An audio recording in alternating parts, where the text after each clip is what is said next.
In this episode, we'll be discussing about this later Vedic period and about this Varna system. When we consider about the social condition of this later Vedic period, the most important point you have to remember is about this Varna system. There happened some kind of Varna hierarchy during this period. So we are going to discuss about such kind of Varna hierarchy in this module.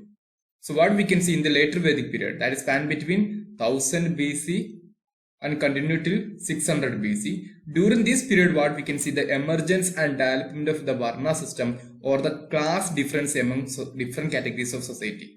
So what we can see, the class difference is going to emerge during this period.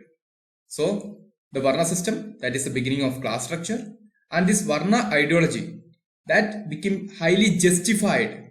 So you have to remember this point, that was justified by the society, but especially by the upper class of the society. So what we can say, in society there will be some kind of upper class or the elite groups. They are going to justify this form of Varna hierarchy or the Varna justification.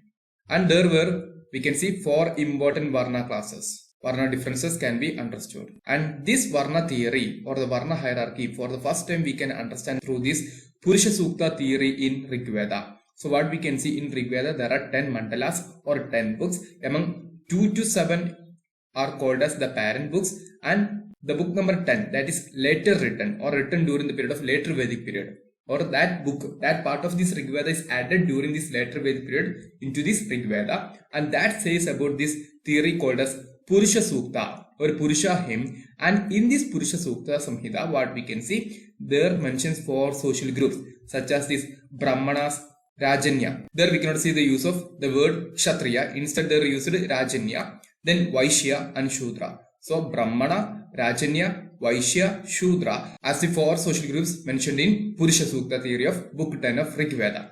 And in Rig Veda, what we cannot see, the term Varna. The term Varna is not mentioned in book 10. So this is a just introduction to this Varna system, began during the period of later Vedic.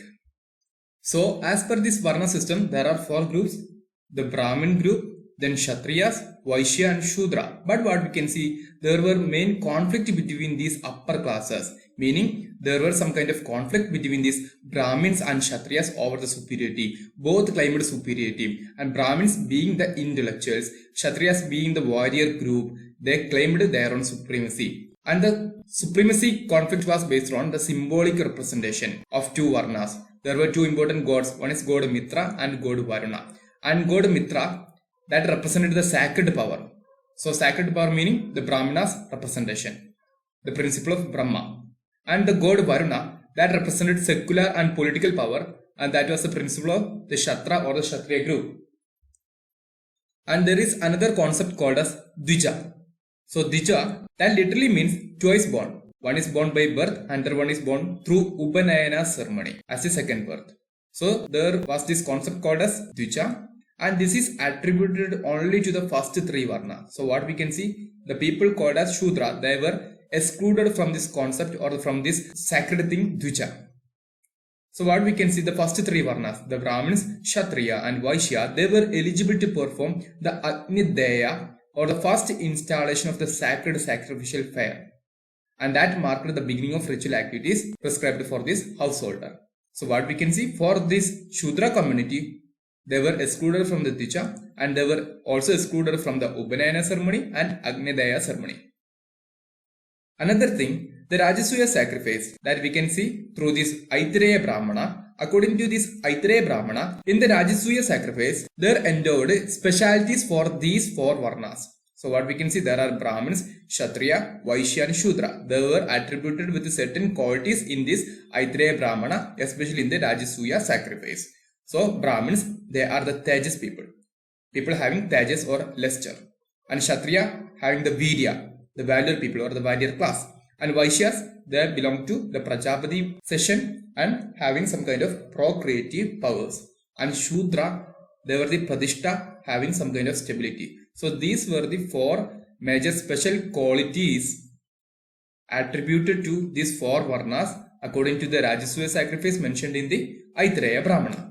So in this itself, what we can see, there are some kind of class distinction, class differentiation among these 4 Varnas.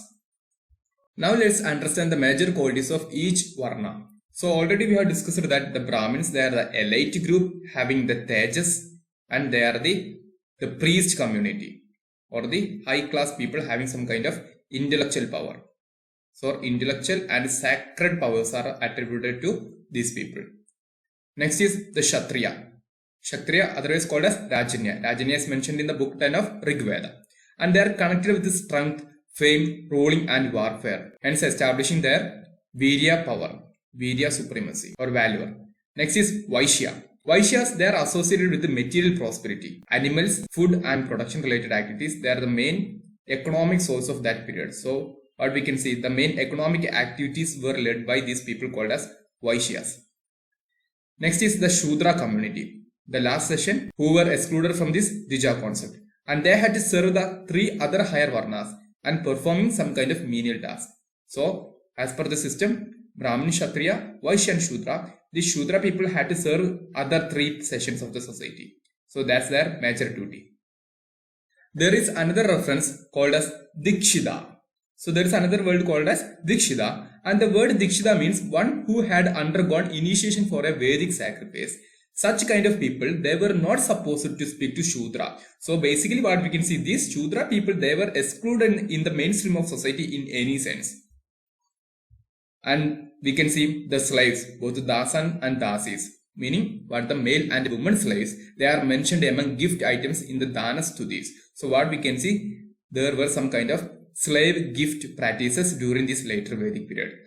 Although there are no clear indication of the practice of untouchability in the later Vedic text, groups such as the Chandalas, there were some kind of special groups such as called as the Chandalas or the untouchable community or the people, they were excluded from the village itself. They were clearly looked on with the contempt by the elites. What we can see, the Chandalas, they were considered mainly as the untouchable community. Also we have this word called as the Mlacha. Mlacha meaning a category that included various tribal groups and foreign people considered to be outsiders by the Brahminical tradition. So what we can see, the Brahminical tradition or the Brahminical elite people, they considered the Mlacha people as the outsiders. So there was some kind of exclusion for such people called as Mlacha and Chandalas during this later Vedic period, along with some slave practices. So this is all about the Varna hierarchy or the Varna system during this later Vedic period. Hope it was helpful and clear and understood. Thanks for watching. That's all for now. Thank you.